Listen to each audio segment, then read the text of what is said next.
District of Conservation is sponsored by CFACT. To learn more about our sponsor, head over to cfact.org. Thank you so much for listening. Welcome to District of Conservation. I am your host, Gabriella Hoffman. This podcast offers a sober examination into all things hunting, fishing, shooting sports, energy, environment, and the public policy surrounding it. And this podcast also specializes in original interviews that you won't hear elsewhere. Here's what I have for you today. I may be on vacation, but I am not stopping with delivering you guys the latest in conservation and energy news. I wanted to bring your attention to a very interesting development from the United Kingdom. If you haven't seen it already, we're not limited to covering the United States. I think it's important to look elsewhere across the globe and see how policies that are being rescinded or perhaps adopted affect us here at home. I think a lot of states like California, which is currently in an energy crisis, it cannot keep up with the grid because of this transition away from fossil fuels and adoption of electric vehicles. Europe has similarly done that. They wanted to model California policy and vice versa.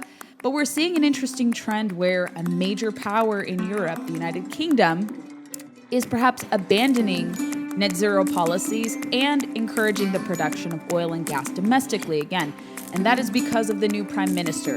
We're going to break this down for you. We're going to break down how this will help the United Kingdom boost their energy production, make them more energy independent and not reliant on adversaries like Russia. So here is what this latest development means for us here in the United States, why it's important and why I think people are slowly but surely realizing that solar and wind cannot replace fossil fuels.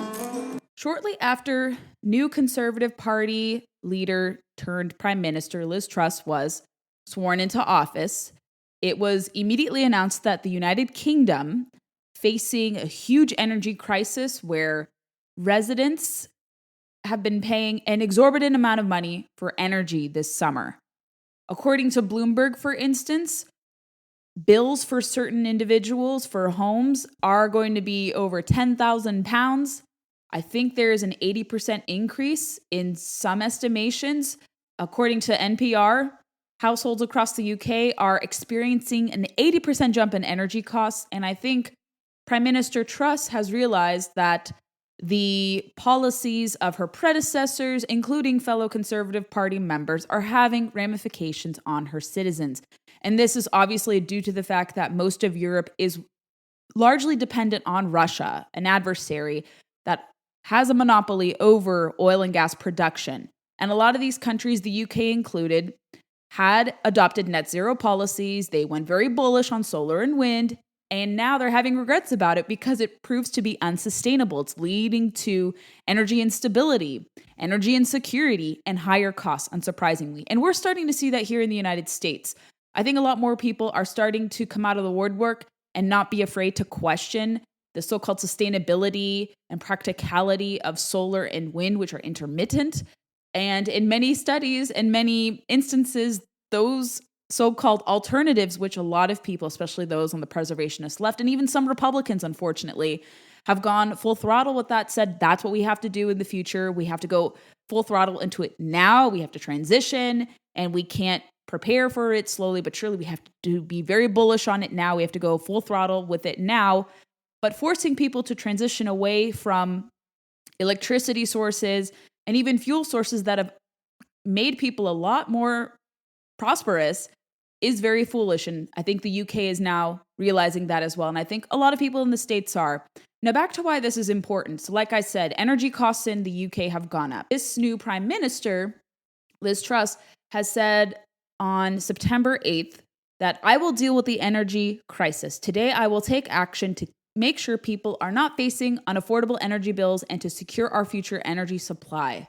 And that is from a tweet. And then she follows up by saying the following. She put actually a very nice graphic. I think if politicians abroad and here in the United States did this to contextualize things better or to expose bad policy, you can win more people and you can prove that you're genuine and you're not, obviously, trying to gyp people. So she adds in another tweet, this was dated September 9th, or September 8th rather, I am ending the short-term thinking on energy once and for all. I'm acting now so people and businesses are supported with the new energy price guarantee. I will tackle the root cause of the issue by boosting domestic energy supply to ensure we're not in this position ever again. And she lists several points, three main points: support for you and your family under this energy price guarantee, saving the average UK household £1,000 a year. A typical household will pay no more than £2,500 per year over the next 2 years. A new 6-month scheme to limit energy prices for businesses and public sector organizations. And the tagline reads, securing energy supply for the long term, negotiating long-term contracts for cheaper prices, and new opportunities for UK oil and gas production. And that comes to the ban on fracking that was instituted in 2019 being revoked. So why was a fracking ban enacted in the first place? This came about in November 2019. The government has halted fracking in England with immediate effect in the watershed moment for environmentalists and community activists, read The Guardian. And they say that the decision draws a line under years of bitter opposition to the controversial extraction process and a major victory for green groups and local communities. It was taken after a new scientific study worried it was not possible to rule out, quote, unacceptable, end quote, consequences for those living near fracking sites. The report, undertaken by the Oil and Gas Authority, also warned it was not possible to predict the magnitude of earthquakes fracking might have triggered. Fracking, also known as hydraulic fracturing, involves water pumping chemicals and sand underground at high pressure to fracture shale rock and release trapped oil and gas. The government said it would not agree to any future fracking, quote, until compelling new evidence is provided, end quote, that proves fracking could be safe. And now that evidence apparently has come to be revealed with the surging energy costs in England nearly 3 years later. If you want to learn more about hydraulic fracturing or fracking, I have 2 videos with CFACT, who is a sponsor of my podcast, where I went to northwestern Pennsylvania to see fracking for myself. Fracking does not lead to earthquakes. That's a complete illusory correlation. That's a complete nonsensical point. It's not founded in any supporting evidence whatsoever. You'll learn that the frackers that we interviewed care very much to uphold environmental standards and that they don't want to destroy their surroundings. So I have 2 videos. Those are linked in the show notes if you're curious about the truth about fracking. And I think the UK and this new prime minister have also seen that. This study that came out nearly 3 years ago is unsubstantiated. It's just one study. You shouldn't base your policy decisions on one study. You have to cross-examine things and get different assessments, because one conclusion may be one thing, another conclusion may be another. You need second opinions. You should also apply that to different scientific opinions. You shouldn't just base policy decisions on one, let's say, negative study that says you have to halt processes altogether, because there are different experiences and there's different evidence showcasing that fracking can actually be done very safely. That goes very well here in the United States. And so I'm reading from Sky News about the fracking ban being lifted as part of the new prime minister's plan. The UK obviously banned it, including the Conservative Party, over fears that it would lead to earthquakes. Again, no evidence of that if you examine fracking in the full picture. And she says that it will enable developers to seek planning permission for fracking and get gas flowing as soon as 6 months. That's actually pretty quick. Liz Truss said, I think as part of her platform, far from being dependent on the global energy market and the actions of malign actors, we will make sure that the UK is a net energy exporter by 2040. That means drilling domestically for oil and gas. That's what we were doing here in the United States before President Biden came to office. And this Sky report actually has a more nuanced and fair accounting of what fracking is. Fracking is a technique for recovering gas and oil from shale rock by drilling into the earth. It was banned in England in 2019 after research raised fresh fears over the risk of earthquakes. The Conservatives' manifesto said the party would not support fracking, quote, unless the science shows categorically that it can be done safely, end quote. Ms. Truss said it would only be allowed where there is local support for it. Georgia Whitaker, an oil and gas campaigner for Greenpeace UK, said there has been no change to the science since the pledge was made 3 years ago. The activists said that before the ban was introduced, the industry had 10 years of experimenting with fracking, but this produced no energy for the UK. Fracking actually does produce a lot of energy. It's done that for the United States, and I think in Eastern Europe too. My ancestral homeland has several LNG ports on the coast, and it has worked for other European countries.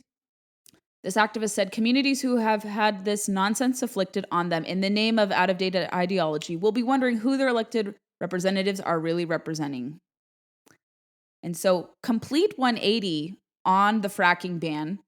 Fracking, again, is shown to be pretty safe if you don't listen to the detractors and the environmentalists who are, oddly enough, supposedly getting money from countries like Russia and China to put out misinformation about fracking to force countries and different activist groups to push for net zero policies. There's a lot of substantiating evidence pointing to that there's an interesting kind of ironic underpinning to all of these anti-fracking campaigns. It's so Russia can be dominant in this and that. Other countries, most countries can be reliant on oil and gas producers like Russia, who are maligned actors, all the while they are virtue signaling, saying we're going net zero, we're going carbon free here. And so I think this is a win. I think this will help alleviate the concerns and the prices that are being felt by UK residents. I think hopefully all of Europe will be able to see that this was a foolish policy to transition away, and especially to go 100% in on this when it's proving to have shortcomings, and thinking that you need to replace entirely oil and gas with solar and wind. And the catch with solar and wind is, if you're not already aware, they're intermittent and they require fossil fuels, namely oil and gas, to back them up and to properly function. And they need 100% solar power and 100% wind blowing to work effectively. And they also have a lot of ruinous effects on land use, if you don't already know. We're going to have more exposures on that soon. But that update from the UK, I think, will be very prescient and relevant to the podcast and all of you listening who care about multiple use, who care about energy security, and who care about true conservation. You can have energy security all while a clean environment. We're proving that here in the United States. You don't need to sacrifice our economy at the behest of preservationist environmentalism. And so I hope you guys will hear me out on that. Thanks for listening to District of Conservation. I hope you enjoyed today's episode. If you haven't already, make sure you find us on your preferred podcast player. We largely circulate on Apple, Spotify, and countless others, but those are our two big podcast platforms we want to push. Make sure you're subscribed there, especially on Apple. If you like the podcast a lot, go leave us some reviews. We'd be more than grateful to get some 5-star reviews from you guys. Moreover, we are on Facebook, Instagram, and Twitter, and a little bit on YouTube. We don't populate there, but connect with us on social media. Find me personally on social media with blue check marks. Super easy to find, and I would love to hear your feedback and know who you'd like to see on the podcast. Thanks for listening to District of Conservation. Stay tuned for the next episode.